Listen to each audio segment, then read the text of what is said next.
panamig unconditional. So in Romans 5:8 it says that, but God demonstrates His own love towards us in that while we were still sinners, Christ died for us. So asa man dinana ang makikita nato nga unconditional.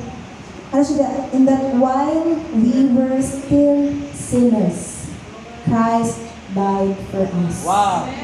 Amen. Copy, sinner ka?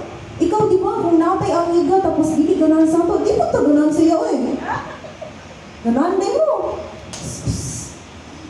Ikaw, mamahak mga eksuon. Diba? Ino na ta. Pero ang Ginoo, sinner ta, sinner. Kita mo diri ang dili sinner.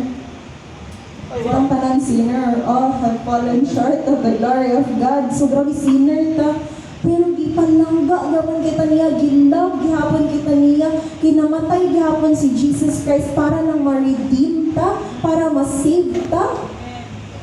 Bisan pag magsigara kang ingon, busy ko.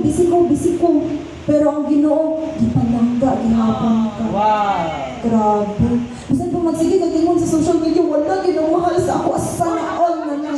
But God loves you. Amen? Sus. Diba? Bisan pag feeling nyo, wala na yun, tigit sila kasabot sa ako, alain ang kaayon ng world. But God loves you. Bisan pag may ka, sa ako magsimba karon, ay sige lang simba. Hurot akong oras, di na ako ka-study. But God still loves you. Amen. Bisan pag may kakakapoy, basta kayo, sige nag-ampo-ampo, katulugon, pagani ko. God still loves you. Bisan pag nahurot ang imong oras, diyan nagsige kang cellphone, nahurot ang imong oras, sige kang panglibak, di na gusto mo silingan. God still loves you. Unconditional. Wala ko